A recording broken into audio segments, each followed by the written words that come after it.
What's going on, everybody? Welcome back. Today we got a fun episode. Probably my one of my most asked questions. Contractors. So we're going to do a two-part series because this is such a extensive thing. First part, we're going to do just kind of going over general contracting and who to hire, how to find them, payout structure, stuff like that. And I'll do a part two is more of like a managing a rehab, maybe like some material hacks, as well as also obviously some contractor stuff will go into that as well. So gonna kind of jump right into it here, get things started. I know how many questions I get about how I find contractors, all that stuff. So let's just get right into it. So first thing that people always ask is, how do I find them? So every market's going to be different. I mean, if you're in a big market like San Diego, San Francisco, stuff like that, like you're going to have so many more different avenues. People are going to be spending a lot more money marketing. For an investor, the guy that pulls up in a $120,000 Duramax with his, business logo all over the side of his truck is not going to be the person that we're going to usually be able to hire, because I call them, there's either residential contractors or there's investor contractors. And you kind of want to find one that does a little bit of both, or blending in the middle of both, because the residential guys are going to be the guys that pay a lot of money in marketing, have a big name, maybe they've been in business for a long time. They're the guys that can go charge $5,000, $10,000 just in labor to remodel one bathroom. As an investor, you're not going to be able to afford that. Maybe you can if you're completely hands off and you need to spend that money and have that expensive GC. Yeah, then maybe. But most of those guys are just subbing the work out, and then you're basically just paying them to manage the job. That is not really the way, at least that I've seen in my market, that you can make rehab budgets work. Again, if you are trying to be way more hands off and you don't really care about the cost, you're just looking to have a GC take over the whole job because you're more passive, then yeah, it's going to be a completely different hiring process than somebody like me that's trying to really cut costs on rehab and, make it more efficient. So as far as the ways to find them, that part all kind of is the same. You have your Facebook groups. That's probably my favorite. Facebook groups, you have meetups where if they're a smart contractor, they'll find the investor meetups and stuff like that and go there. I mean, if I was a contractor, that's what I would do. Every investor's looking for a good contractor. Why even bother trying to, pay for marketing and stuff like that? If you find a local meetup, that would be the best place to go. Some investors will share their contractors with you. I'm always a little leery of that. Because if you ask any big time investor, if they have a really good contractor that saves them a lot of money and comes through, they know how hard it was to find that contractor and how much money they spent with people walking off with their money and stuff like that. So usually if they find somebody who's really good, they might not share their info. Now, granted, if you're an investor that's not doing consistent rehabs or consistent flips or something like that, then yeah, they might give us information up because they want to give them business. I do that all the time with people that maybe I don't use a ton, like a concrete guy. I don't do a ton of concrete.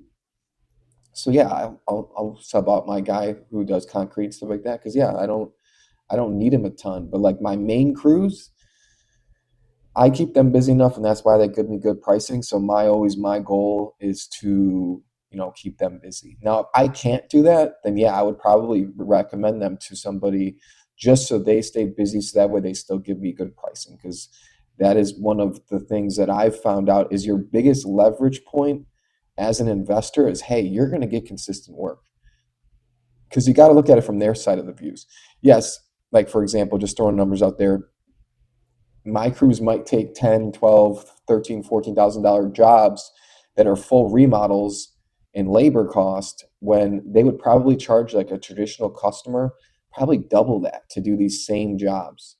But the thing is, they're going to look at 10 jobs, they're going to submit 10 bids, waste all that gas, all that time driving around to maybe land one of those. And those leads they probably paid for from Google Ads, marketing, stuff like that. So if they really look at the numbers, it actually does probably pencil out to be around the same, because they're spending all that time driving around, their crews are not working. And that's another thing too, guys, is these guys want to keep their crews busy, especially if they actually have crews for themselves.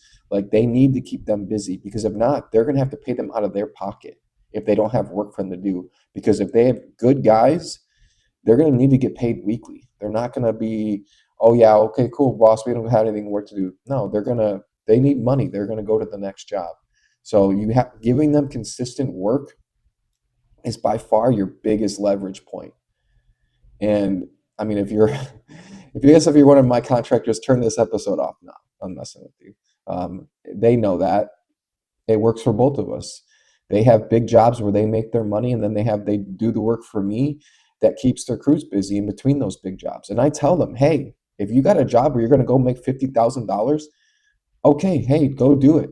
I'm not going to be able to offer you that. But at the same time, one, give me the courtesy to tell me, hey, we can only do two jobs this month because, I'm going to take this big job on or whatever. Okay, hey, just tell me ahead of time. We have that relationship being built to the point where it's like, hey, I have this job coming up. Only pencil me down for one job right now.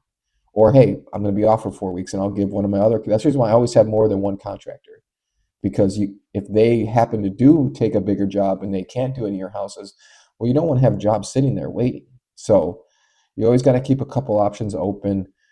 It also keeps good competition. Sometimes people will start getting greedy, and they might give you a great price the first job just because they want to get your business, and then the next job you're starting to get hit with all these change orders and all this other stuff. Okay, hey, I kind of see where this is going. And then once you kind of can reel them back in, hey, I got guys that'll do this for cheaper. You know, this is supposed to be a relationship where we both benefit. You're getting more expensive and doing less work, and that's supposed to go the other way around. When you give somebody repeat business, because I've heard it from the other contractor side too, where it's like, oh, I always hear, oh, you're going to get a ton more business, and then they do that one job for an affordable price, and then the person says, oh yeah, okay, that's all I needed you for, and then you never get business. So I understand their side of it too, and that's why you kind of gotta, hey, I'll show you, I'll prove to you. I bought some houses where I knew I wasn't going to make my quota, just because I knew that I needed to keep them busy, or it was an area that I probably not my favorite area to buy in or something like that. Maybe it's on the fringe or whatever. I'm never going to go buy something I'm never going to want to buy just to keep a contractor happy, but at the same time it's like, hey, I probably wouldn't have bought this house if I didn't have to keep you guys busy. So that there's give and take to that. And I've also kicked a couple contractors off jobs that did horrible jobs that were slow or missed deadlines that I might have kept, but since that crew was getting freed up, I shifted things around. So kind of got a little off topic, but yeah. So Facebook groups, investor meetups, referrals from either other investors or friends or family. I didn't grow up in the market I invested, so guys, this is like I had the hardest time doing this. So this is proof that anybody can do it, because I did not know a soul before I bought a property here. I had only been here once before I made my first offer on a property here. Had no idea, didn't know anybody. So, and I'm an introvert. I'm sure everybody that if you know me, I'm not somebody that's out pounding the pavement, meeting people every night. That's not my personality. That's not who I am. I'm very much introverted. So if I can do it, you guys can do it. You're just not putting in the effort of doing it. I remember and also, guys, start them out small. The first job that I had, it was like 7 small apartments, and I literally had 4 guys working, 4 different crews working on 4 of the 7 apartments. And I told them, it's not tryouts because you hate to word it like that, but you literally tell them, hey, whoever does the best job at the best price and gets the most on point and cares about the job, and you see them trying to save material, stuff like that, their job site's clean, you're going to get my business in the future. And I had it. There's 3 other units here waiting to get remodeled. I found that those guys off Craigslist. You know, you can find them anywhere. It's getting, but there's ways, and this is what we're going to get into, how you can kind of structure things where even if they're randoms and you don't know who they are, they didn't come from any referrals. It's literally off Facebook. This guy, I put a post up and this guy messaged me. I'm going to show you the things that I do to kind of make sure that everything stays even keel. And that's where you don't need to have the biggest referral, but there's a lot of red tape you have to sift through. And again, this is why I'm sharing this with you, because this is the stuff that I've learned, and it took me a couple years to kind of not perfect this, but like these are the things that you do when I'm hiring a new contractor to kind of make sure everything's in line. And again, it's not so much of it works every time. It's that this is way it's structured, so that way you don't have those issues. It kind of rules out all the gray area. You have to keep things very structured. You can't give people, even if it's my main crew. I still tell them, hey guys, we got to keep it like this. And there's a reason why I do this, because that relationship can be broken at any time. I had the same guy work for me for a year and a half, and then randomly he just fell off the deep end. But it's one of those things that's like you got to stay structured. Even if he was reliable for a year and a half, people are people. You don't know what's going to happen. I think his mom passed away. He started drinking a ton and he became unreliable. But before that, for a year and a half, he was the most reliable person that I had ever met. Never stole from me, always was on time. He might not have been the fastest or the best, but hey, it's somebody I can trust. That's more important to me than, okay, you were able to lay 200 more square feet of flooring today. You really want to find somebody that you feel like you can trust, because in the end, you know, they're taking care of your project. It's very easy to walk away with material and stuff like that and say, oh, it was never peer here. And again, those are a couple of things I'm going to talk about as we go on to this stuff, how you can also mitigate a lot of that risk as well. So as far as once you find your contractor, are you going to interview them and you're like, hey, I think this is going to be the one. So these are the couple things that I want to share with you guys that I find out that if I've had issues in the past, it's been with crews like this. You really want to find people that have their own crews, not that they just sub everything out, for multiple of reasons. Because one, they're going to be able to give you the best price. Because if they're calling, Corpus Christi Plumbing and CC Electrical for everything, well, you could do that. And then they're basically just upcharging you to call those people. You can do that. You want them to have their people. You want them to know what they're doing, but at the same time, you want them to have people on their staff. Hey, this guy does plumbing, this guy does electrical, this guy does HVAC, etc. Because if they're just calling subs, that is not, as an investor, how you're going to be able to get these jobs done at this cost. A lot of people see my labor costs that I'm very transparent with, and they're like, how are they taking these jobs? It's because they have their own crews.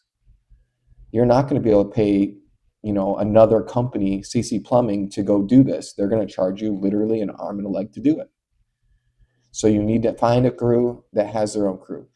Second part of that, make sure the owner of the company or the head guy, whoever it is stable enough to where he can pay his crews.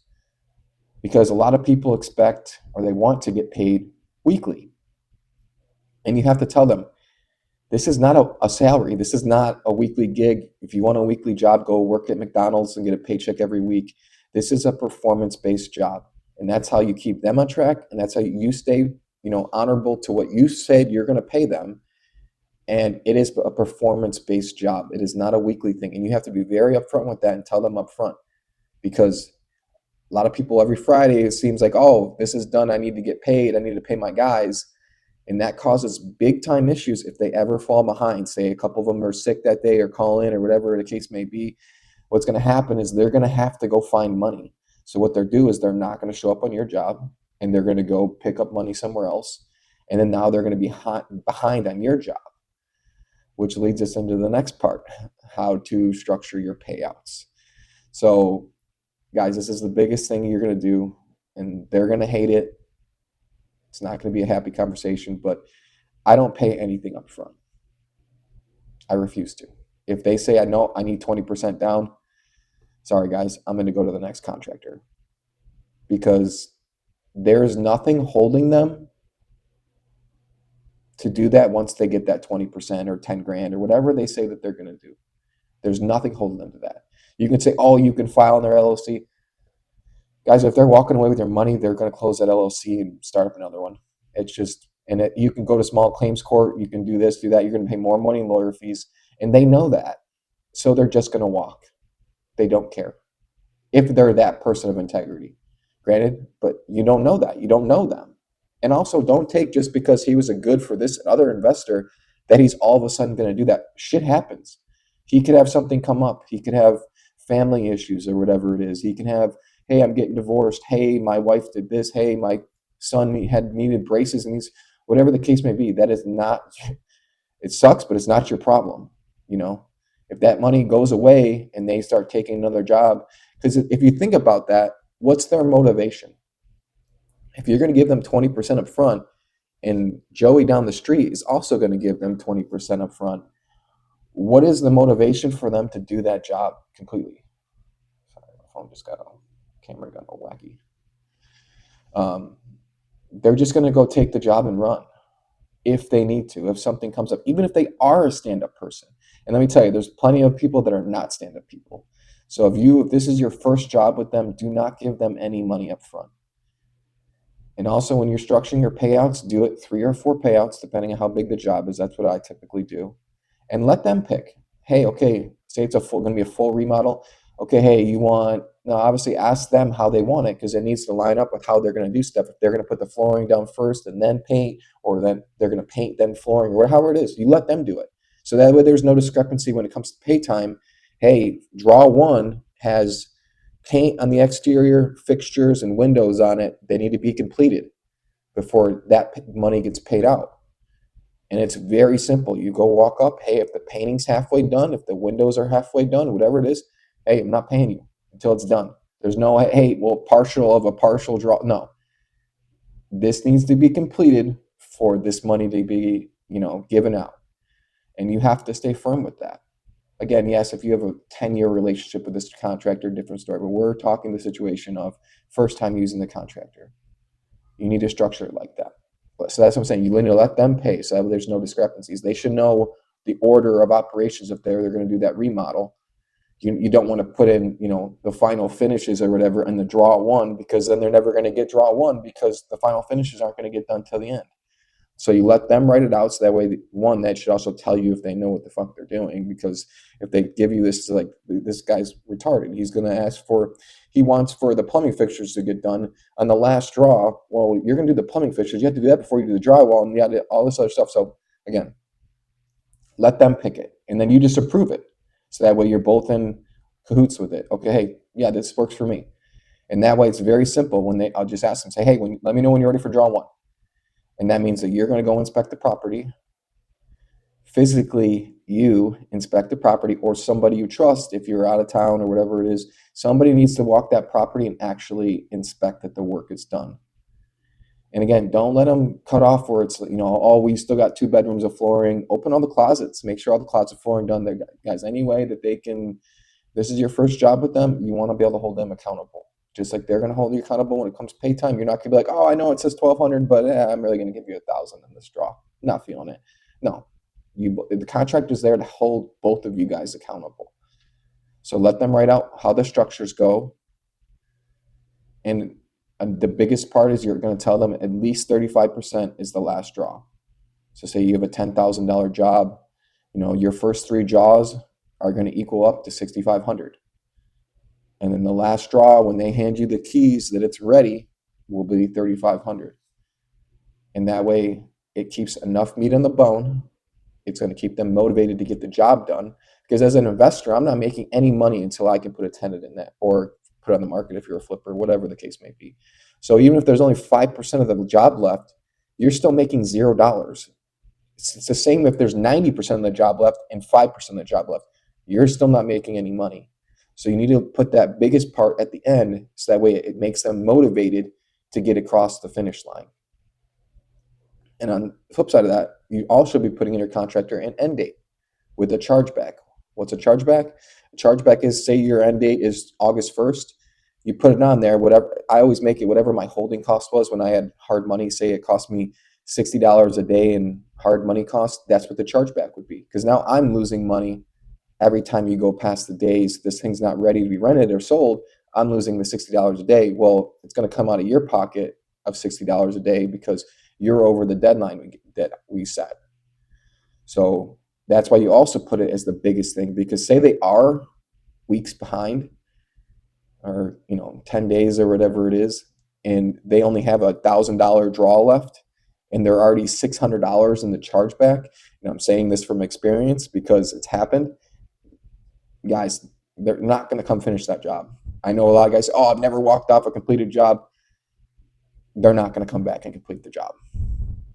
And if they're going to, I've had guys that have actually owed me money before they finished.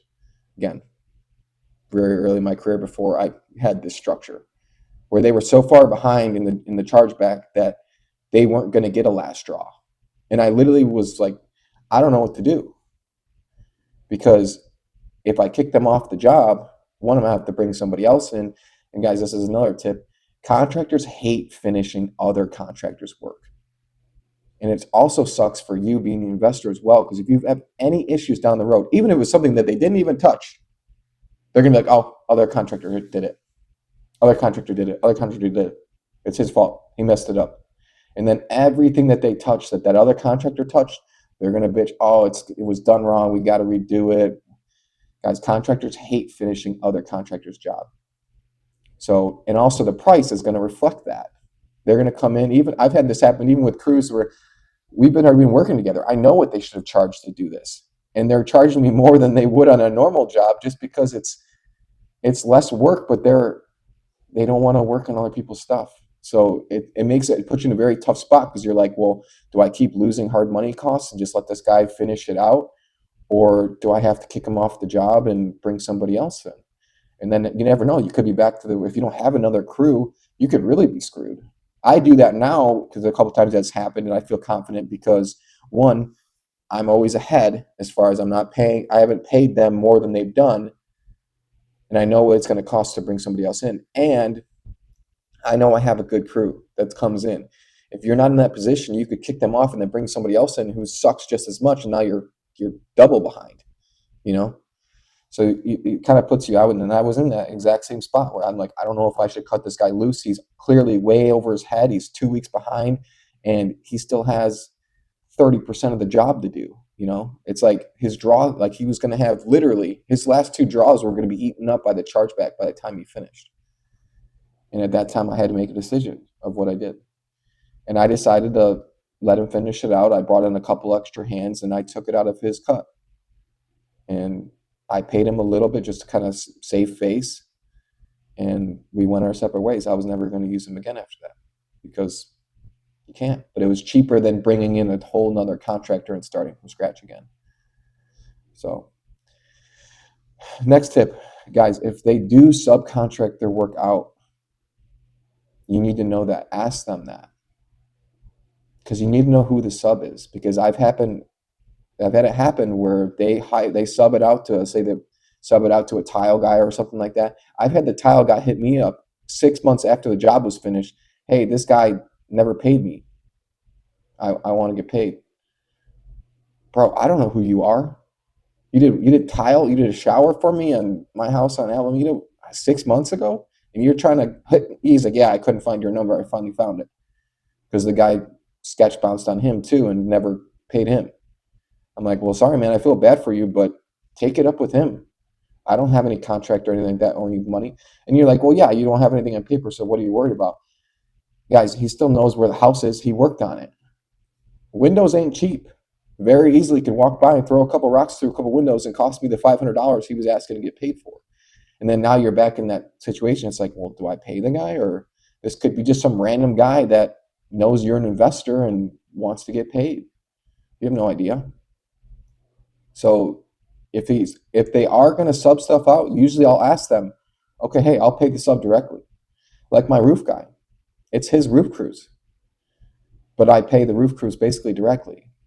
And the engineer, same thing. I write a check to the engineer. So that way I know if I'm saying, hey, well, where's the engineer report for my roof? Where's my windstorm cert? I paid for it. Oh, I paid the guy. He doesn't want to do the report. And then sure enough, you go find the engineer. He's like, I never got paid for this job. And that guy just pocketed your check. So again, if they are going to sub the work out, that's another reason why I like to hire guys that have their own crews. It kind of keeps everything in line because I'm sure it happens to a lot of subs out there that they don't get paid out. Well, they're not going to go after their buddy that gives them sub work sometimes. They're going to go after you and if they know where your property is, obviously, like I said, you hope people aren't shitty like that, but you just don't really know. And when it comes to the draw schedule, one of the things that I did when I first was starting out to kind of make everything flow better, because some people do fight back on that, like, hey, no, I need, paid at this or whatever it is, or you need to take my word for it, you're not in town, or whatever it is. Like, no, you set a date for inspection days. Like, hey, I'm in town. If you're out of town, hey, I'm in town Monday through Wednesday. Those are the days that need to be inspection to get done. And then also what I would use when I used hard money is I would blame the bank, which is true, because if you do rehab funds with hard money, they need to send an inspector out to inspect it. to release the funds. That kind of relieves all stress from you. Just put it on the hard money guy. Be like, hey, and tell them up front, same thing. When the inspections get done, my bank's not going to release those funds unless they see whatever that line item was. If you're trying to getting asked for flooring or framing and sheetrock, they won't release those funds until that inspection is done. And that's actually how I got the idea from them, basically, of, well, I need to do my structures like that too. It keeps it very simple. I'm like, well, if a bank isn't going to lend me the money unless this stuff done, why would I do that? You know? And I thought, well, that's a really good idea. That makes it really good sense. And I hate playing the percentage game, like, oh, well, we're 40% done with the project. Guys, it needs to be on a payout structure.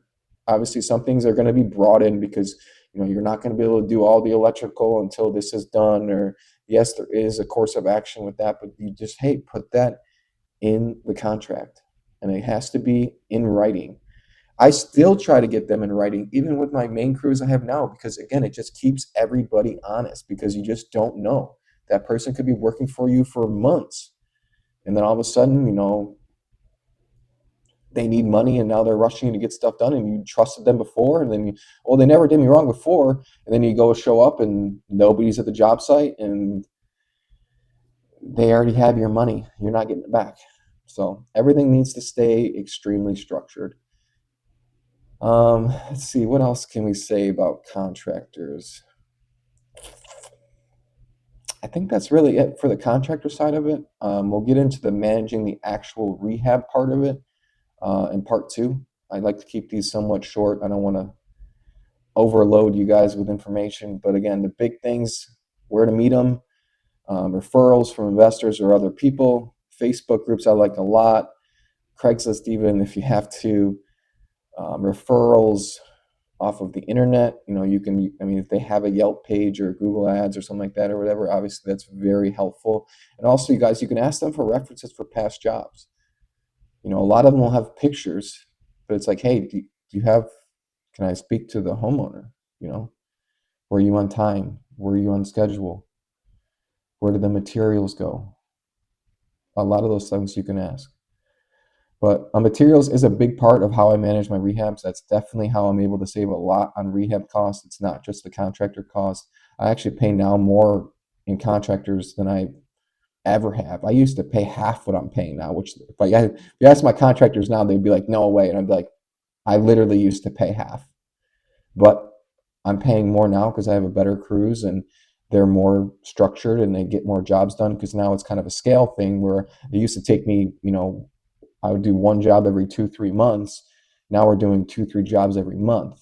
It's like, okay, well, hey, I can pay the extra couple grand that I'm paying these guys because they're on point. They have multiple crews, and it kind of just keeps things every smooth. And I like staying loyal to the same people. I don't like bouncing through different contractors every. Will I do it if I have to? Yeah, if they start fucking up, then yeah, hey, this is still a business. It's a performance-based business. Even though they've done 10 houses for me, if I start seeing the quality drop off, I'll find somebody else. So, well, that about wraps it up for contractor part one. Again, part two, we'll go over managing the rehab, how I save on materials, how I do my material cost. And that was one thing I didn't mention. So the reason why I also don't pay anything up front is because they're always going to say, oh, we need money for materials. Guys, always pay for your materials yourself. It's very simple. Go to Home Depot, set up a pro account, or Lowe's. They can go right to the pro desk. They can get whatever they need. It'll send you a text called text to confirm. I click on the link. While they're sitting there at checkout, I can go in and on my phone, and it shows me every single item that they're buying. And if there's something on there, then like, hey, what are you bidding this for? Hey, this is the wrong thing. Don't buy that. Hey, I already have some of these in storage. Return that. One, accept, charges my card. They're on their way. Because that is the biggest thing with the contractors who say, oh, well, we need 20% upfront because I have to buy materials. No, you don't. I'll pay for them. Even my roofers. I have the shingle place that they get their roofing supplies from.